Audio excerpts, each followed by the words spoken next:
वजीर आजम साल भर काम करें और भाई सिर्फ वीकेंड पर। भारतीय वजीर आजम मोदी की सालाना तनख्वाह सलमान खान के एक दिन के जेब खर्च के बराबर है। लेकिन कैसे? भारत के सबसे बड़े रियलिटी शो बिग बॉस 19 इस माह से शुरू होने जा रहा है और इस बार न सिर्फ शो बल्कि उसके मेजबान सलमान खान के मुआवजे ने भी सबको चौंका दिया है। दबंग खान सिर्फ 3 महीने में इतने पैसे बटोरने वाले हैं कि भारतीय वजीर आजम की साल भर की तनख्वाह उनके लिए बस एक दिन का चाय पानी लगेगी। बिग बॉस के फैंस तो पहले ही पुरजोश थे, लेकिन अब चुलबुल पांडे के नए बैंक बैलेंस ने तो एंटरटेनमेंट इंडस्ट्री में हलचल मचा दी है। भारतीय मीडिया का दावा है कि सलमान खान शो के एक वीकेंड एपिसोड के लिए 8 से 10 करोड़ रुपए ले रहे हैं।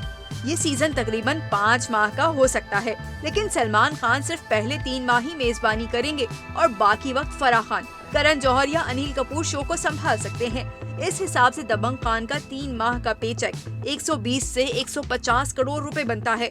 ये सुनकर भारतीयों ने अपने वजीर आजम से सलमान खान की तनख्वाह का मुवाजना करना शुरू कर दिया है। भारतीय वजीर आजम नरेंद्र मोदी की सरकारी तनख्वाह निजी टीवी के मुताबिक 1,66,000 रुपए माहाना यानी सालाना तकरीबन 20 लाख के बराबर है। तो इसका मतलब प्रेम की एक दिन की कमाई मोदी की 20 साल की मेहनत के बराबर हुई।